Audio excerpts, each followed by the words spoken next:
شما تلویزیون ها را گمان میکنم نمیشنوید. بیخی مشخص میگه یک مولید کمپانی خیرات هم نمیکنه. چقدر تهمت سر ما بسته میکنه. ما شما را چقدر دعوت به خیرات دادیم؟ دعا را من نمیکنه. ما چقدر شما را دعا، ولی دعای شرعی، خیرات شرعی، رواجا نه، رسما نه، بدعتا نه، از این خود ما نمیکنیم. وی که واقعیت داره. خلی کنی مردم اینمی قسم مردم فریب میده. عوام بیچاره چی؟ از طرفی ما که نقل میکنه بکنه چی بگه؟ پیغمبر قبول نداره یا محمد میگه یا محمد قبول نداره.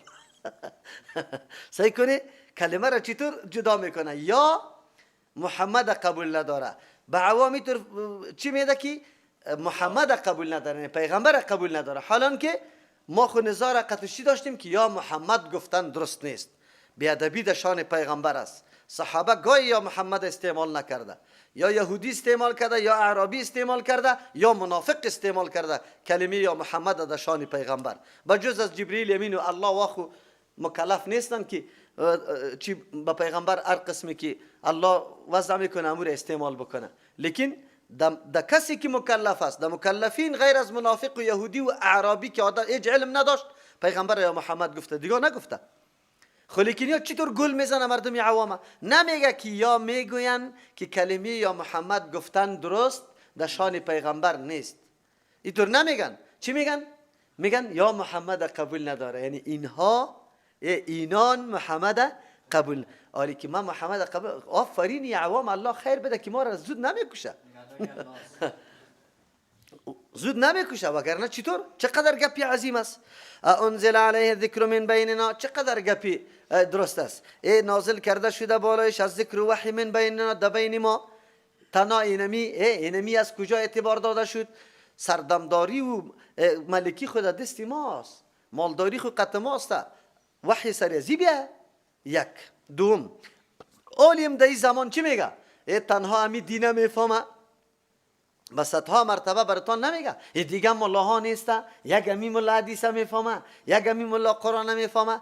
و برادر ما دعوا نکردیم که دیگه نمیفهمه. ما دعوا نکردیم که تنها من میفهم دیگه کس نمیفهمه. ما میگیم که میفهمه خود نمیگه.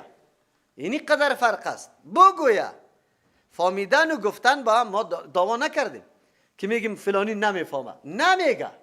خودتون بگوی که همی گپ گفته. آیا آیت قرآن کریم است؟ کدام روز در سر منبر گفته؟ چه رقم برای ما معرفی کرده؟ می شرک میشناسه؟ در مردم افغانستان بری بزرگترین چیز که سبب تباهی انسان از شرک است، اینا پشتی سرم میاد بخیر در ترجمه. شرک بزرگترین گناه است. کدام روز تعریف کرده، تشریح کرده؟ آلی هر چیزی که مضر باشه، سبب هلاکت انسان باشه، و تعریف میشه. صحیح کنی؟ الا که این فلانزای مرغی آمد، الا که این فلان چیستا افیون اینطور است. در تلویزیون و رادیو یک در مضراتش براتون بیان میکنه. چرا؟ به خاطری که مردم خدا نگاه کنه. خب کدام روز مولای ما امیره گفته در سر منبر که مردم خدا از شرک نگاه کنه؟ اینی قدر فرق است. ما نمیگیم که نمیفهمه، میفهمه خود نمیگه. چرا نمیگه؟ نمیگهش تو راست، تو نمیمانیشد. تا حالی را حکایات مزخرف شنیده، قرآن نشنیده. قرآن سرت بد میخوره، نفرت میکنی از قرآن کریم. دستی مولا هم نمیمانی که باز در سر منبر را سخن بگه، دستی تا میکنیشه، میکشیش از مولایی. از این خاطر مولا صاحبم ترجیح داده، میگه بیا مرا نکشن، همینجا ای گپا نمیگم. بل هم فی شک من ذکری، الله میگه یعنی این مردم ها از روی عقیده ای را نمیگه، از روی عقیده ای را نمیگه که تو عقیده نداشته باشه که تو غلط هستی. نه، قرآنی مرا نعوذ بالله شک میکنه. بل هم فی شک من ذکری، بلکه یا در شک و تردد هستن از ذکری ما، از قرآنی ما، در مورد قرآنی ما. یا خو عقیده نداره که قرآن از طرف ما است، میگه ایره خود جور کرده. از او خاطر بل لما یذوق عذاب، الله میگه نه دیگه منشه نداره، بلکه نچشیده تا آلی را عذاب. عذابی مرا نچشیده که بدانن که چطور است. انکار از این ذکر، از این قرآن چی نتایجی را در بر داره که باز بفهمه که چطور گپ است. تالی را عذاب نامده، عذاب که بیا باز میدانن. ام عندهم خزائن رحمت ربک، یا این قدر بخل حسد داره قطی توی پیغمبر علیه السلام که نمیخواه سری تو وحی بیاید، سری تو قرآن بیاید، تو مطالب به مردم ارائه کنی. آیا هست به نزدشان خزانه های رحمتی پروردگارت؟ اوتور پروردگار العزیزی که زبردست است، هر اراده که الله میخواه کسی مانع شدن نمیتونه. الوهابی که بخشش کننده است، رحمت خدا بالای کسی که الله میخواه. بس الله خواسته سری پیغمبر علیه السلام که می رحمت خدا قرآن است روان کنه. این مردم اگر 100 حسد بکنه او حسد مانع شده نمیتونه. چرا؟ الله عزیز است، زبردست است، اراده از او را کسی گردانیدن نمیتونه، او حتما به ثمر میرسه.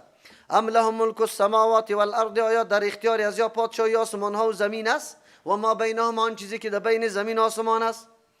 کدام اختیارات داره؟ فلیرتقوا بالا بروند، فی الاسباب به ذریعه کماندا، به ذریعه اسباب وسیله خود بالا ببرند و از اونجا وحی را قطع کنه که دیگه سرتون نبیا.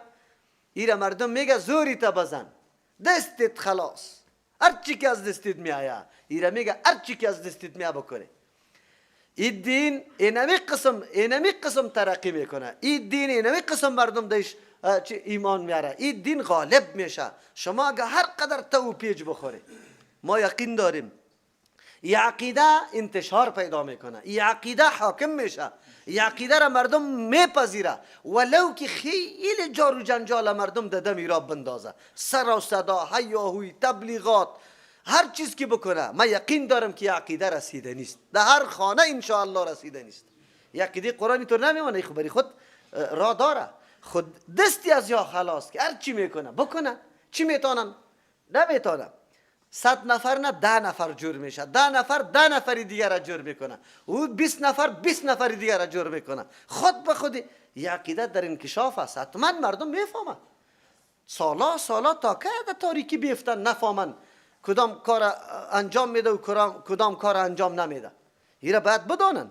مردم الحمدلله بیدار است. امروز ببینید کلگی دمی تلاش است که ما حق بیابیم، پشت حق باید بگردیم، کرکرانه حرکت نکنیم. الله برای ما استعداد داده، قابلیت داده، قرآن پیش ما، حدیث پیش ما، بریم مناقشه کنیم، گفتگو کنیم، قطعی مناسب بحث کنیم، در حق خود برسانیم. مسئولیت دینی ماست.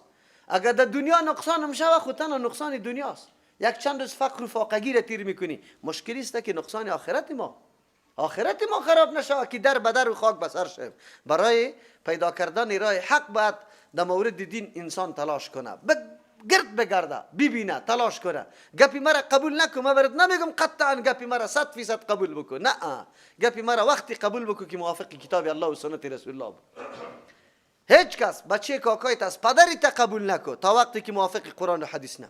اون وقت باز تو حق پیدا میکنی. قرآن هم برات میگه جند ما هنالک، امین مردم ها که لشکر جمجمه کشان است و هیاهویشان است. الله میگه روزی فرا میرسه که کل لشکر حاضر است در پیش الله و هلاک میشه. جند ما یا یک لشکر است، یا کدام لشکری قوی هم نیست. جند ما این هم یک لشکر است، هنالک که دمیجا عن قریب مهزوم شکست خوردنی باشه، من الاحزاب از جمله لشکرها. امی مردم امی لشکر عن قریب است که شکست بخورن او شکست هم خوردن. جنگ بدر 70 تن از یا مردار شد. تا سال چهارم بس دیگه موقع را یا در جنگ احزاب که پس شکست خوردن، دیگه موقع برای از یا پیدا نشد که یا حمله بکنه. بس بعد از او حمله از جانب کی بود؟ مسلمانا. یا مسلمانا تعرضی بودن یا دفاعی شدن دیگه، یا یک قدر جرأت پیدا نکردن. الله وعده داده کذبت قبلهم قوم نوح، تسلی میده برای شما نقشه سابقه را الله پیش میکنه که بنده اگر دیگه چیزی نداری، تاریخی گذشته ها در پیش روید، مثل صحنه است در پیش روید کشیده شده، از او درس بگی. کذبت قبلهم، نسبت دروغ کرده بود پیش از یا قوم نوح و عاد، قوم نوح علیه السلام عادیام تکذیب کرده بود، و فرعونیام و تر فرعونی که ذل اوتاد صاحب میخا بود. دو ترجمه داره، یعنی پاچایش آن قدر محکم بود، مثل که در اصطلاح عرفی ما و شما میگیم میخی فلانی چی هسته؟ بسیار محکم است، کانکریتیست. فلانی میخیش در دولت امیتر چی داره؟ واسطه داره. یا اینجا اوتاد به خاطر میگه که تعذیب میکرد فرعون ظالم، کسی را که نظریه زیر نمیپذیرفت او را میخ میکرد در روی زمین. مثل که چیسته؟ هر کسی که نظریه فرعون قبول نمیکرد میخواند شد در روی زمین و بعد از او در دستا پایا در همه جایش میخ میچوکید در زمین، بعد از او تعذیب میداد. و ثمود و قوم لوط، ثمودیا و قوم لوط علیه السلام و اصحاب الایکه، صاحبان ایکه جنگل، صاحبان جنگل، قومی که در جنگلات زندگی میکردن و هم تکذیب کردن. اولئک الاحزاب، اینمی گروه است، فوجهای بزرگ بزرگ بودن، خود کدام طرف شدن و خود قوتها داشتن، مقابله میکردن یک پیغمبره، آخر پیغمبر کامیاب شده یا قوما کامیاب شده. این کل نیستی تمامی الا کذب الرسول، مگر تکذیب کردن. وجه مشترک از یا رای مشترک از یا نمی بود که تکذیب کردن انبیاء علیهم السلام. چی شد سرشان؟ فحق عقاب، ثابت شد عقاب عذابی ما بالایشان، یا تکذیب کرد الله عذاب خود روان کرد. پس از این باید نتیجه بگیریم که تکذیب پیغمبران علیهم السلام، تکذیب منهج پیغمبران سبب عذاب الله هست. امروز سبب عذاب الله شده. در کدام حالت مسلمان ها زندگی میکنه؟ با اینمی نفوس، با اینمی کنترل نقطه های مرکزی دنیا که در دسترس از یا قرار داره، امروز غلامی دیگران را کرده رویست. علتش چیست؟ تفرق اختیار کردن، به کتاب الله و سنت رسول الله جمع نشدن، تنظیمایی را جور کردن، عرب لیگ، نشنالیزم، اینجا آمد کمونیسم، هر جای نمی قسم تنظیمار. اسلام دینشان بود، گرفتن راه های دیگر انتخاب کردن. در بین اسلام مسلمانایشان گرفتن، یکی حنفی شد، دیگه مالکی، دیگه حنبلی و دیگه شافعی، یکی دیگه خود رد کرده رویستن، فتوای کفرشان داده، پشتی سرش نماز نخوانه، نکاح در بینشان نشوه. از او باز گذشت یک حنفیت بود، چند الا دیوبندیت است، بریلویت است، پنجپیریت است، این گپا در بینشان پیدا کردن. حالا که منبع و آن چیزی که قابل اقتداست دو چیز است، کتاب الله و سنت رسول الله. چرا تفرق باشه؟ و مردم به ما میگه، خب میگه شما تفرقه میکنیم، میگه ما تفرقه نمیکنیم، ما مردم دعوت به سوی کتاب الله و سنت رسول الله میدیم. این تفرقه نیست. عمل کردن به سنت رسول الله ذریعه تفرقه نیست، تفرقه را شما میکنید. رأی یک مولوی متوکل شما قبول کنی، از دیگه مولوی را او طرف بندازی، تفرقه را خود تو پیدا کردی. نه، از هر عالمی که رأیش درست است امو را بپذیر. چرا همینطور نمیکنی؟ تفرقه پیدا نمیشه. از کی را بپذیر؟ هر کسی که گپش موافق بود با کتاب الله و سنت رسول الله. طور نبود که اصحاب کن نجوم بیهم اقتدایتم گفته بره. خودشان کلان مقامات داره، پیش مردم شهرتا داره، ولی در تلویزیون، در رادیو حدیثای موضوعی را گفته رایسته به مردم، حکایات موضوعی را گفته به مردم رایسته. امور هم گپش باز میپذیری؟ عجیب نیست؟ چرا؟ الله برات بصیرت داده، این قدر خود تو باید پشتش بگردی. در موضوعات دنیا خوب تلاش میکنی، در موضوعات دین هم تلاش کن که بگا فلانی در فلان مورد اینی حدیث گفت، بیا سبا پیشش میرم، احترامش هم میکنم، برش میگم در کدام کتاب حدیث آمده. ای تو که در مورد میلاد حدیث بیان کردی، در کدام کتاب حدیث است؟ این صحیح است یا ضعیف است که من بفهمم؟ اگر این قدر ثواب داشته باشه خب من انجام بدم. یک روز برو، یک روز خواری بکش، امور بگو امیر سندش برام بده که پدرش سند داده، میتونه یا نه؟ باز تو میفهمی که کی حق میگه کی باطل. چرا آدم نشناسه؟ و ما ینظر هؤلاء، یا انتظار نمیکردن الا صیحة واحدة، مگر یک آوازه. ما لها من فواق، که نمی بود برای آواز من فواق درنگ. فواق اصل میگه که یک دفعه بوز و گوسفند میدوشی، باز شیر خود اعلان نمیکنه، بوز و گوسفند به خاطر چوچی خود نگاه میکنه، پس از او باز یک امو چوچیش میاری، یک دفعه پستانش میپرته که وقتی او شروع کنه نوشیدن اعلام میکنه، باز او را پس میگیری، باز چی میکنی؟ دوشیدن شروع میکنی. اینی وقفه را که در بین دو دوشیدن میاره، این را به نام فواق یاد میکنه. روز که هلاکت، صدای هلاکتی قوما میرسه، باز انتظار نیست، عمیق مقدار هم انتظار باقی نمیمانه، باز دیگه موقع از چیسته از دست رفته، اونجا بازی حالت میاد. چرا اینقدر نعوذ بالله تکذیب؟ انبیاء علیهم السلام خیرخواه ترین مردم است برای مردم، دلسوز ترین مردم ها برای مردم است. گپای ازوار نادیده میگیری، گپای خرافاتی مردم ها میپذیری است. انبیاء علیهم السلام که با معجزه ثابت میکنه او را نمیپذیری. و قالو میگفتن، اینقدر نعوذ بالله یا جفا میکردن، ربنا پروردگار عجل لنا، زود بده بر ما قطنا محسه و نصیب ما را، قبل یوم الحساب، پیش از روز محاسبه بر ما مویسی عذاب ما را بده. اینقدر نعوذ بالله گستاخ شدن، اینقدر بی باک شدن که حال عذاب خود بدهن طلب داره. ابو جهل هم همینطور طلب می داشت، گفت یکی از فریقینی که ما حق است چی خلاف حق است الله عذابش بده. دعایش قبول میشه؟ چرا نمیشه؟ اون عذابش الله داد.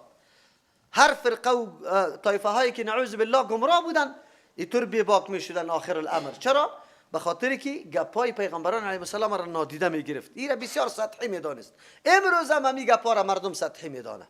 مردم که دعوت به قرآن میدی تو را نمیمانه. در کل کابل ما میگردیم یک مسجد برای ترجمه قرآن پیدا نمیشه که برای ما بده. شما اینا خود فکر بکنید. چرا برای ما در ترجمه قرآن نمیده؟ ملا صاحب میترسه که حقایق در مردم روشن میشه، سبا مقتدی برای ما میگه که مولوی صاحب توی قرآن یاد داری یا نه؟ اگر تو یاد داری همین قدر عمر چرا برای ما نمیگفتی؟ ما خو امروز مغزای ما اله شد که دین چی را میگه او چی رقم عبادت میشه. تو چرا؟ تو معلم نه؟ اونجا خود تو میگی که در کابل مواری ملا نیست. خیر چرا نمیگی برای من؟ نمیگذارن ترجمه را. چرا؟ خود چی میشن؟ افشا میشه. امو خیانتی که در حق مقتدی خود کرده اونمو مکمل افشا میشه. از خاطر نمیگذاره ما را که ترجمه کنیم. نمیمانه. اصبر علی ما یقولون. الله میگه صبر بکوی پیغمبر علیه السلام به او گفتارایی که یا میکنن، با آن چیزی که یا میگوین. وذکر عبدنا داود. به خاطر ازی که صبر پیشید شوه. کدام پیغمبر صبر کرده؟ یاد کوی عبدنا بنده عاجزی مرا داود علیه السلام. هر پیغمبر محتاج به الله است. داود علیه السلام کدام مقامی که داره به خاطر عزیز که عبدیتش کامل است. عبدیت کی کامل میشه؟ که توجهت به غیر الله نباشه، اما کمال زندگیت به فرمان الله استوار باشه. داود کدام شخصیت است؟ ذل ایدی که صاحب قوت و توانایی است. خب قوت داره. چطور قوت داره؟ آیین در دستش موم است، نرم، بدون کوری انگر، بدون ازی که تو را ذوب بکنه. یک یا ذل ایدی دارای دستای نیرومند است، یعنی نیروی سلطنتی داره، دست نیرومند داره. انه اواب، با وصف همی قوتش، انه همی داود علیه السلام اواب، زیاد رجوع کننده به سوی الله است. اواب کی را میگه؟ که هر حالتش رجوعش به طرف الله است. در هر کار، در هر موقع، در هر لحظه زندگی رجوع به سوی الله است. فقط الله در یادش است، به کسی دیگه توجه نداره. قرآن یاد میکنه اینجا به پیغمبر علیه السلام که یاد کو بنده مرا، به خاطر که چی صبرناک است. این صبر اختیار کرده، این زندگی را اختیار کرده داود علیه السلام. تو ممو رقم بکن پشتی سر که کدام واقعاتی غلط دشان یا داود علیه السلام در کتابای اسرائیلی نوشته شده و در حق داود علیه السلام غلط است. چرا؟ الله پیغمبری خود امر میکنه که به مثل داود علیه السلام صبر اختیار کن و اونجا باز در جانش تومت بسته میکنه. میگه چیسته زنی جنرال خود اوریا را خوشش آمده بود، باز بازور سرش طلاق داد، پشتی سر میایه. اینجا خود قرآن میگه با پیغمبر علیه السلام که مثل داود علیه السلام ولی صبر اختیار کن. انا سخرنا الجبال، ما تابع رام کرده بودیم برایش الجبال کوها را معه امرای داود علیه السلام. یسبحن که تسبیح میگفتن بالعشی بیگا و الاشراق، از طرف صبح قبل از زوال اشراق است و بعد از زوال چیسته به معنی عشی است. یعنی بیگا و صبح امی کوها امرای داود علیه السلام تسبیح میگفت. اما اللهی که امروز ما را گویا کرده، الله قادر مطلق است که کوها را هم گویا بسازه. داود علیه السلام بسیار صدای زیبا داشت. زمانی که زبور تلاوت میکرد پرنده ها و کوها یک دم قطعش از یا هم صدا میشد. با پیغمبر علیه السلام هم کو سخن گفته، با پیغمبر علیه السلام هم درخت سخن گفته. چرا؟ او درختی که سرش خطبه میداد زمانی که منبر جور شد صدای گریش صحابه هم نشنیدن که گریه میکرد؟ امو تنه خرمایی که سرش همیشه خطبه میداد که حالی از ما پیغمبر علیه السلام پایین شده سر منبر بالا میشه. بالکل. اما معجزه داود علیه السلام ای بود که کوها قطش هم صدا تسبیح الله را بگوید. و الطیره، و ما رام کرده بودیم پرنده ها را به خاطر همی تسبیح گفتن. محشورتن که یک جا شده می بود به جمعواری می آمد و تسبیح امرای داود علیه السلام می گفت. کل له اواب، تمامی برای یک الله تبارک و تعالی اواب رجوع کننده بودن. صفت امتیازی از جایی بود که همیشه رجوعشان طرف الله بود. انسان چه وقت گناه از پیش سرزد میشه توجه طرف الله باشه. وای از پیش ما بسیار خطا شده، توبه میکنم. خب مال برم داده توجهم طرف الله است، کجا مصرف کنم؟ علم برم داده توجهم طرف الله است، چی رقم مصرف کنم؟ چی وقت از مسئولیت خود برآمده میتونم؟ اولاد برم داده توجهم طرف الله است، چه قسم تربیت زیرا بکنم؟ کل عمر، کل لحظه عمر رجوع به سوی الله، رجوع به سوی الله. ما رجوع به سوی الله چرا نمیکنیم؟ کتاب الله در خانه های ما وجود داره، یک موضوع قرآنی در ذهن ما وجود نداره که ما در کدام موضوع طرف قرآن رجوع کنیم. الله برای ما میگه هر نزاعی که پیدا میشه، هر اختلافی که پیدا میشه، رد کنی به سوی کتاب الله، به حدیث پیغمبر. ما رد کردیم موضوعات خدا. به نزاع است، یاران میلاد است یا نیست، به در کتاب الله و سنت رسول الله دور بخوریم. در قرآن و در حدیث وجود داره یا نه؟ آسان. کدام موضوع است که حل نمیشه؟ امروز کدام موضوع اختلافی است که مردم ادعا بکنه که این اختلافی حل نمیشه؟ ما میگیم حل میشه، با شرطی که تعصب و پرداری را یک طرف بگذاریم، تنظیم بازی و مذهب بازی را یک طرف بگذاریم، در سینه خود نابت پیدا کنیم و رجوع کنیم به سوی کتاب الله و سنت رسول الله. اگر یک موضوع را شما اختلافی پیدا کردیم، میگم بشک